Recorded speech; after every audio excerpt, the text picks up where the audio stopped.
എല്ലാ ദിവസവും രാവിലെ മെഡിറ്റേഷൻ ചെയ്യണം. അതിൽ ഇന്ന് എന്തെല്ലാം കാര്യങ്ങൾ നടക്കും, ഞാൻ ഇന്ന് ആരെയെല്ലാം കാണും, ഓരോ പരിസ്ഥിതികളിലും ഞാൻ ഇന്ന് ഏത് രീതിയിലാണ് പ്രതികരിക്കുക എന്നതിനെ പറ്റിയൊക്കെ നമ്മൾ ക്ലിയർ ആക്കണം. അത് രാവിലെ പ്രാക്ടീസ് ചെയ്ത് മനസ്സിൽ റെക്കോർഡ് ചെയ്ത് വെക്കുക തന്നെ വേണം. രാവിലെ തന്നെ വിഷ്വലൈസ് ചെയ്യണം. മറ്റുള്ളവരുടെ പ്രവൃത്തികളിൽ ഞാൻ ഏത് തരത്തിലാണ് അവരോട് പ്രതികരിക്കുന്നത് എന്ന് വിഷ്വലൈസ് ചെയ്ത് നോക്കണം.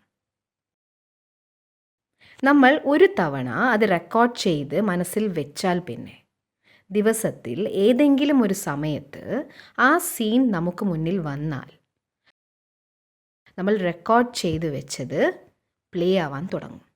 ഇനി നമ്മൾ ഇങ്ങനെ ചെയ്യുന്നില്ല എന്ന് കരുതുക. അപ്പോൾ ഇന്നലെ നമ്മൾ ദേഷ്യപ്പെട്ടിട്ടുണ്ടെങ്കിൽ അതാണ് റെക്കോർഡായിട്ടുണ്ടാവുക. പഴയത് തന്നെ റെക്കോർഡായി നിൽക്കുന്നുണ്ടാവും. അത് തന്നെ അടുത്ത സീനിലും പ്ലേ ആയിക്കൊണ്ടിരിക്കും. അപ്പോൾ എന്താണ് ഉണ്ടാവുക? ഇന്നലത്തെ സ്വഭാവങ്ങളൊക്കെ ഇന്നും, ഇന്നത്തെയൊക്കെ നാളെയും, നാളത്തേത് അതിന് പിറ്റേന്നും, അങ്ങനെ സംസ്കാരങ്ങൾ കൂടുതൽ ആഴത്തിലുള്ളതായി മാറും. Deeper and deeper and deeper.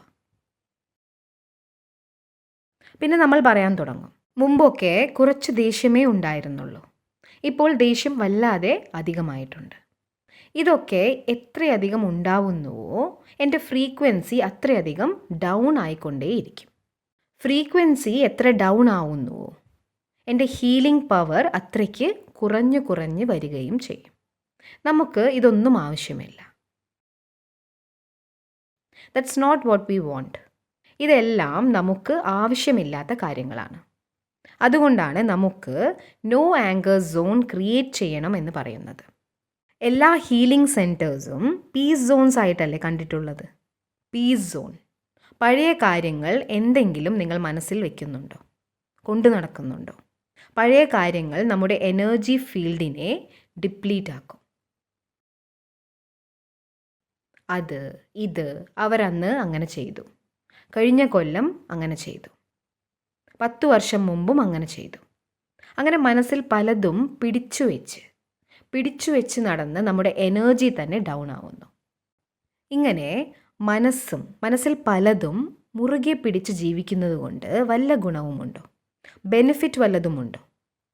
അതുമാത്രമല്ല, ആ സമയത്ത് നമ്മൾ സ്വയം എന്താണ് പറയുക? ഈ കാര്യം ഞാൻ ഒരിക്കലും മറക്കില്ല. അപ്പോൾ മനസ്സ് പറയും, യെസ് ബോസ്, ഒരിക്കലും മറക്കില്ല. സങ്കല്പങ്ങൾ വളരെ ശ്രദ്ധിച്ച് ക്രിയേറ്റ് ചെയ്യണം.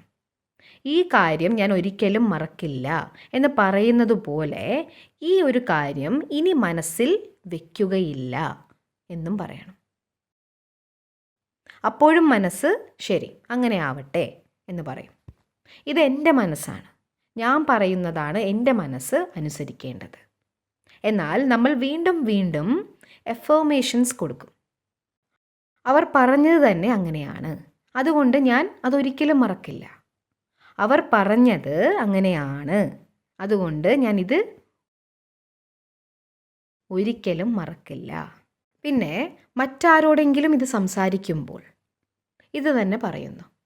അവർ പറയും, ഓ അങ്ങനെയാണോ, ഇത് നിങ്ങൾക്ക് ഒരിക്കലും മറക്കാനാവില്ല, നമ്മളത് ശരിവെക്കും, എനിക്കിതൊരിക്കലും മറക്കാൻ കഴിയില്ല.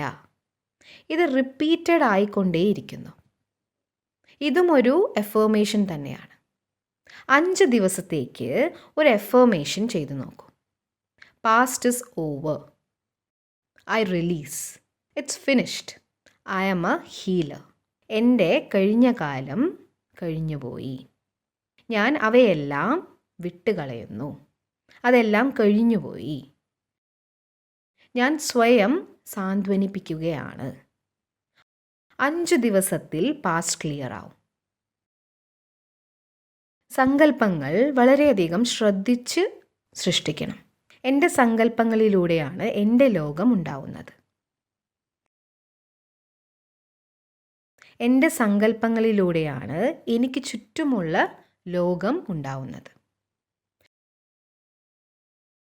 നമുക്ക് മുന്നിൽ കാണുന്ന സാഹചര്യത്തെക്കുറിച്ച് ചിന്തിക്കരുത്. എന്താണോ നിങ്ങൾ നടന്നു കാണാൻ ആഗ്രഹിക്കുന്നത് അതേക്കുറിച്ചാണ് ചിന്തിക്കേണ്ടത്. നിങ്ങളുടെ ജീവിതത്തിലെ ഏതെങ്കിലും ഒരു കാര്യത്തെ മുന്നിൽ കൊണ്ടുവരിക. ഇപ്പോൾ അത് നിങ്ങളുടെ ജീവിതത്തിലെ ഒരു പ്രോബ്ലമാണ്, ഏതെങ്കിലും ഒരു കാര്യം. ഇനി നിങ്ങളുടെ കൈ മുന്നോട്ട് വയ്ക്കുക. ഇനി ആ പ്രോബ്ലത്തിനെ അതിൽ ഫിറ്റാക്കൂ. അത് ഹെൽത്ത് റിലേറ്റഡ് ആവാം, ജോലിയെക്കുറിച്ചുള്ളതാവാം, അങ്ങനെ എന്തുമാവാം. ആ പ്രോബ്ലത്തിനെ ഇവിടെ ഫിറ്റ് ചെയ്യണം. ഇനി നമ്മൾ അതിനെ നോക്കി പറയുന്നു, എത്ര വലിയ പ്രോബ്ലമാണ്, ഇത് ശരിയാവുമോ എന്തോ, ഇതൊന്ന് ശരിയായാൽ മതിയായിരുന്നു. ശരിയായില്ലെങ്കിൽ എന്തു ചെയ്യും? അങ്ങനെ നമ്മൾ ആയിരക്കണക്കിന് ചിന്തകൾ ക്രിയേറ്റ് ചെയ്യുന്നു. നമ്മൾ ഈ ചിന്തകൾ ക്രിയേറ്റ് ചെയ്യുന്ന സമയത്ത് 50-ൽ ഉണ്ടായിരുന്ന ഈ പ്രോബ്ലത്തിൻ്റെ സൈസ് ചേഞ്ച് ആവുമോ ഇല്ലയോ, അതോ കുറയുമോ, സെയിം ആയി നിൽക്കുമോ അതോ വർദ്ധിക്കുമോ? സിമ്പിളായ ഒരു എക്സാമ്പിൾ എടുക്കാം. എനിക്ക് നല്ല തലവേദനയുണ്ട്. ഇതാണ് എൻ്റെ ഇപ്പോഴത്തെ പ്രോബ്ലം. ഇപ്പോഴത് 50-ലാണ് നിൽക്കുന്നത്. ഇനി ഞാൻ തോട്ട്സ് ക്രിയേറ്റ് ചെയ്യാൻ തുടങ്ങി. തലവേദനയുണ്ട്, തല വല്ലാതെ വേദനിക്കുന്നു, തല പൊട്ടിപ്പോകുന്നത് പോലെയുണ്ട്, എൻ്റെ അവസ്ഥ ഇങ്ങനെ പോയാൽ എന്താവും? ഞാൻ ഇങ്ങനെ ചിന്തിക്കാൻ തുടങ്ങിയാൽ ആ തലവേദനയ്ക്ക് വല്ല വ്യത്യാസമുണ്ടാവുമോ? എന്തുകൊണ്ടാണ് അത് അധികമാകുന്നത്? ഞാൻ വെറുതെ കുറച്ച് ചിന്തകൾ ക്രിയേറ്റ് ചെയ്തതേ ഉള്ളൂ. ഞാൻ റിയാലിറ്റിയെക്കുറിച്ചാണ് ചിന്തിച്ചത്.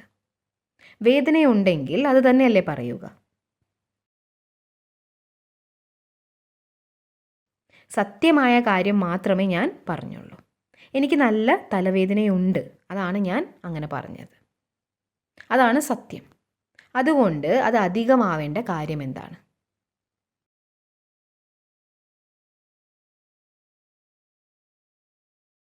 ഞാൻ ചിന്തിക്കുന്നത് കൊണ്ട് മാത്രം അത് 50-ൽ നിന്നും 60-ലേക്ക് എത്തുമോ ഇല്ലയോ? 100 വരയ്ക്കും എത്താം അല്ലേ? Very good. ഇനി അതിനെ കുറയ്ക്കണമെങ്കിൽ ഞാൻ എന്താണ് ചെയ്യേണ്ടത്? ഇത് എൻ്റെ ലോകമാണ്, അഥവാ ഇത് എൻ്റെ ജീവിതത്തിലെ ഒരു സിറ്റുവേഷനാണ്. ഇതൊരു ശീലമോ അഡിക്ഷനോ ഹോസ്പിറ്റലിലെ ഒരു പ്രോബ്ലമോ ഹെൽത്ത് ഇഷ്യൂവോ റിലേഷൻഷിപ്പ് ഇഷ്യൂവോ അങ്ങനെ എന്താണെങ്കിലും അത് എൻ്റെ ജീവിതത്തിലെ ഒരു ഇഷ്യൂ ആണ്.